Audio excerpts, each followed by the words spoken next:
This is probably going to be about 30 minutes of me cutting out me just waiting for cars to go by. Hey everyone, welcome back to my channel. My name's Hannah and I like to ramble about books. Today's video we are going to be doing my July reading wrap-up. So these are going to be all the books I read in the month of July. I probably say this every month, but it just seems crazy that July's already done. We're into August. Anyway, getting into just some reading stats for the month of July, I read a total of 6 books. I had 5 physicals, 1 ebook, and 2 audios, which you're probably thinking that math isn't mathing, but I will explain as we get into my reads. I had an average rating of 4 stars this month. So all in all, I think it was a pretty good month. I think I had 6 books on my TBR for last month. I'll pop them up on the screen here. I was able to get to every single one except for 1 book. On my Instagram, when I had posted my TBR on Instagram, I tried to sneak in a 7th, and obviously I didn't get to that either, but that's because I forgot The Curse That Binds Us, or The Curse That Binds by Laura Thalassa came out last month, and I was gonna try to sneak it in, but obviously it just didn't work. So let's just dive into all the books I read in the month of July. So for the first book I finished in July, we have Our Infinite Fates by Laura Steven. This we are following 2 characters, Evelyn and Arden. We are mainly pretty much only getting Evelyn's point of view. And they are 2 souls that are drawn to each other in every lifetime, but pretty much either when they turn 18 or right before they turn 18, they end up killing each other. And that just seems to be their fates. When we're following Evelyn, she can't remember the reason why they're fated to be this way. We do get glimpses of their past lives, like many of them, but we're also following her through this present lifetime where, again, she's still trying to figure out why this is happening and how she can get it to stop. And honestly, this was a very beautiful read. I enjoyed it most of the way through up until the end. I was kind of let down by the end, honestly. I feel like the climax at the end was a little too drawn out, just in my opinion. And then the very end, how everything wraps up, I kind of wished it was different. So all in all, I gave this 3.5 stars. I really did like it. I love the premise of it, but just the ending wasn't for me. So I do recommend it. This was a like YA kind of fantasy, obviously, since they're reincarnated souls romance that I did overall enjoy. I just wish it had a different ending. Also, going back to the formats that I read, I mainly read this physically, but around the time I was reading this, I was having a lot of pain in my wrist and having to wear a brace. So this was on Kindle Unlimited, so I ended up reading a good chunk of this on my Kindle since I could just do it with the one hand and not have to use both my hands. So that's where one of those discrepancies lies. The next book I read in the month of July was Clown in a Cornfield by Adam Caesar. I think it's Cesar, but I'm probably pronouncing it wrong no matter what I do. Anyway, this is a YA horror novel about this girl. Her and her family, well, not her family, her and her father move from a big city, I'm pretty sure it's Philadelphia, to this small Midwestern town called Kettle Springs. Very small, lots of cornfields, agriculture, all that kind of deal. And she kind of falls in with a couple kids. They end up going to a party, and then just chaos ensues with these killer clowns. I love this. This was fantastic. At times it was a wee bit predictable with how the story progressed. You could kind of see where it was going, but there were still some reveals that you're like, what? This is just a fun slasher horror book. So if you like anything like that, you know, for me, I'm a huge Scream fan. So in a way, this kind of related to that, you know, just the unknown killer wearing a mask, all that kind of stuff, trying to figure it out. So I definitely enjoyed this. They did recently adapt this into a movie. I haven't watched it yet, and I do plan on it. We all know books historically are usually better than the movies, but I'd still think it'd be a fun time to watch that. I gave this one 4.5 stars. It was so close to being 5-star, but to me, 5 stars, it's a feeling. And so close, but not quite, but still amazing. Highly recommend. I thought this was like perfect for Summerween because I don't know, it just screams kind of summery horror. So, and the fact that they adapted this movie into a summer slasher, super appropriate. The third book I finished in the month of July was Nightshade by Carrie Lake. This one was an audio book that I listened to on Audible. It's actually part of their Plus catalog, so if you have their membership, you can get this one for free without using a credit. And this one I ended up landing on about 3.5 stars. I wasn't quite sure about this one because it's more like a culty religious fantasy. So we're dealing a lot with like more biblical mythology, so like angels, demons. There's mention of hybrids, so like Nephilim, Cambions, Sentinels, all that kind of stuff, which they do kind of explain what all these things are and how it pertains to the story. But all in all, we're following this woman, Farron. I think she's in her late 20s, early 30s, but she's lost her father. She's kind of on her own. Her father was seemingly like a very paranoid, odd kind of man, very obsessed with like religious symbolism, all these kind of things, kind of to an unhealthy point.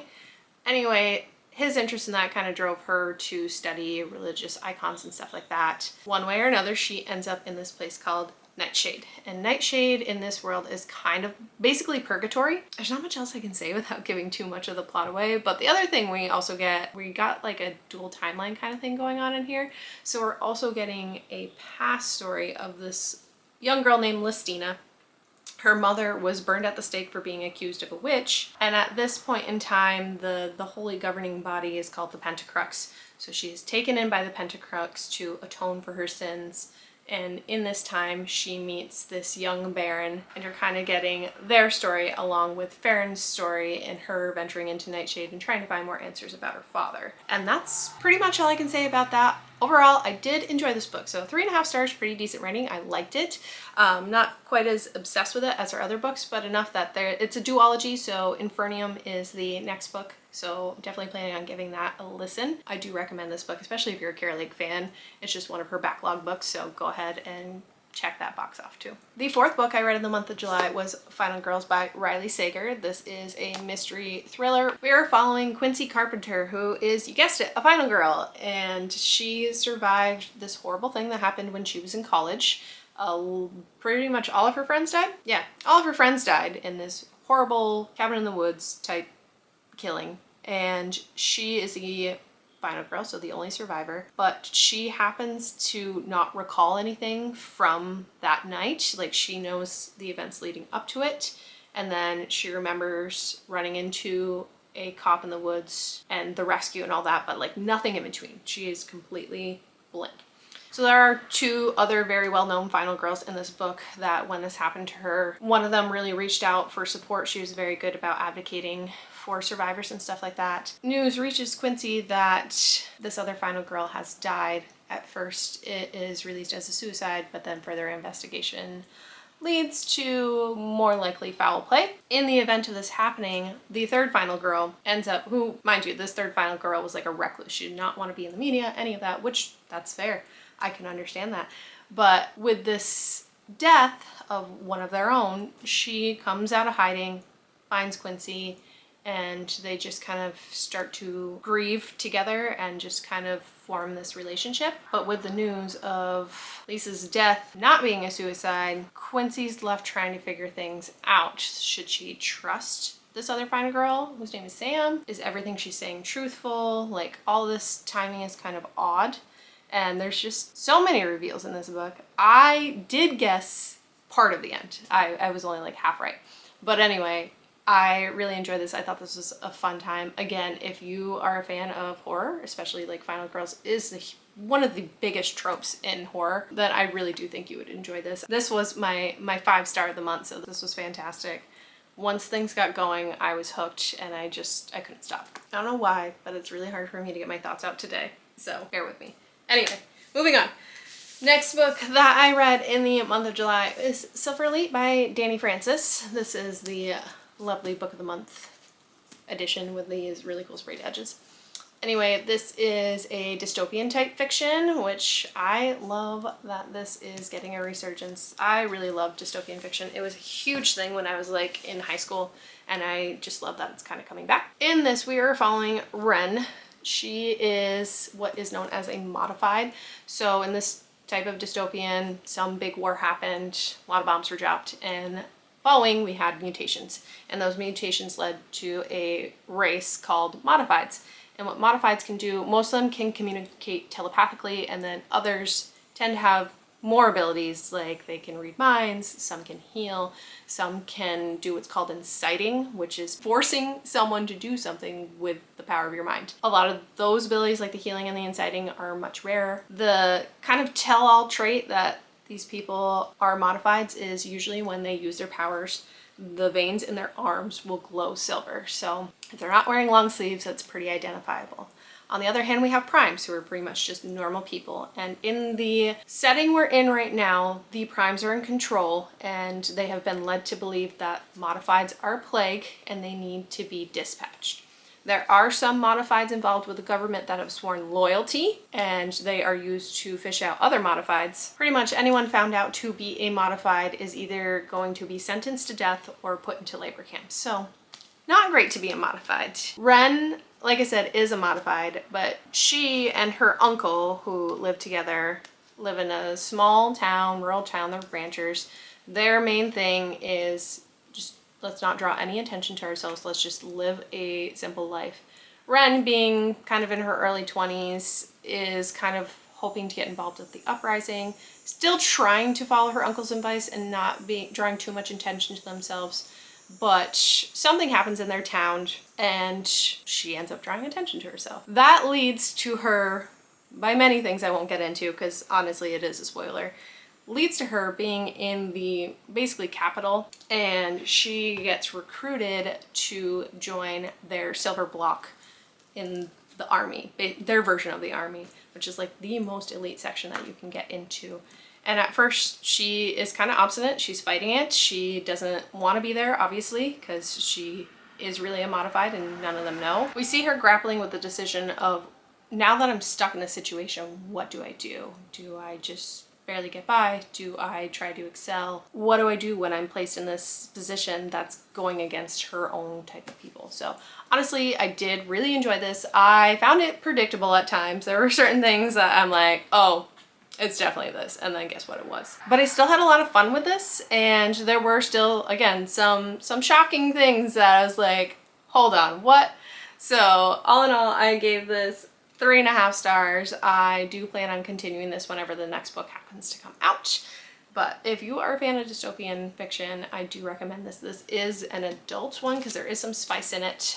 It was a good fun time. And then the last book that I read in the month of July was Kill for Me, Kill for You. This kind of goes along that discrepancy of the formats that I read. So this, I read part of this physically, and then I also listened to it on audio because I was determined to finish this book in July, and I did it. So this one was a freaking wild ride, I'm not gonna lie. Honestly, it was a little slow to get into. We have seemingly 2 separate storylines that are a tiny bit linked. They're kind of linked by some trauma that happens.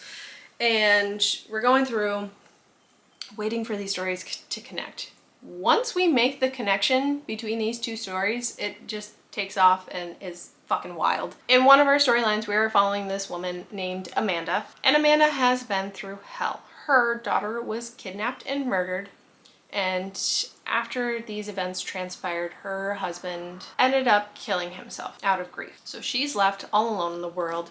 She luckily does have the support of the detective that is on her daughter's case. They have pretty much nailed the man who has did it, but he is one of those high up, wealthy, has always gotten a slap on the wrist kind of people. And so he basically got away with it, which I'm not gonna lie, that's just awful. And honestly, the sad part is that does happen in the world. So you feel for this character. She has been through it. She doesn't really know what's left, what to live for. This detective is so supportive, and he's trying to help her get her back on the right track. She ends up doing something that lands her in like a court-mandated therapy group. And when she's in this group, she meets another woman named Wendy. Finds out they have a ton of stuff in common. Wendy also lost her daughter, all this kind of stuff. And also the man who she's pretty sure did it got away with it. They come up with a plan of, hey, I'm gonna kill your guy, you kill my guy. When we do it, we'll both have solid alibis, so even though we'll probably be the top suspects in their murder, we're gonna have a concrete alibi and we're gonna get away with it. Our other story is following a woman named Ruth. Ruth was home alone one night. Her husband was out with his friends having a good time, and so she's just home, she's in bed, she wakes up because she hears some crunching glass and she thinks, oh, my husband's home, he dropped something, broke it, and is just trying to clean it up, and he's probably drunk because he's been out with his friends.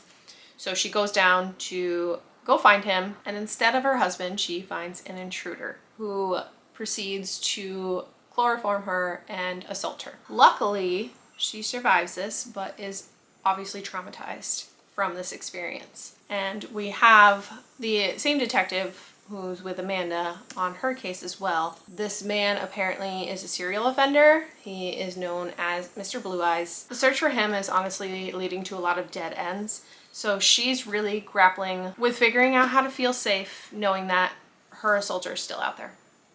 And that's pretty much all I can say, because the way these two stories connect, other than the detective, it's just wild. And like I said, once things start, it just keeps going, and that's what really hooked me. Again, a little bit slow to start, so I did land on a 4.5 star for this book, but I do highly recommend this if you guys are really interested in mystery thrillers. This was a really good one as well. So these were all the books that I read in the month of July. I, like I said, didn't get to everything on my TBR, but that's okay because everything I did get to was a pretty solid read. Like I said, I had 4-star overall rating for this month, which is amazing. And I do feel, yes, it's nice to hit your reading goal, but I'd rather have a few quality books than 100 shitty books. So all in all, I'm really happy with this month's wrap up. But if you guys read any of these books, I'd love to hear your opinions. Do you guys agree? Do you have different opinions? Love to hear it. Let's start a conversation. I'm really hoping that the next video I put up is my reading room makeover. I think I've put as much finishing work done as I can without it being 100% finished, but some things are just gonna have to wait and you'll see. I'm so happy with how it turned out and I can't wait for you guys to see it. And that's pretty much it. That's all I got, I guess. If there are any videos you would love to see me do, let me know in the comments below. I am always looking for new ideas. I will see you guys next time. I hope you guys have a fantastic day. Bye.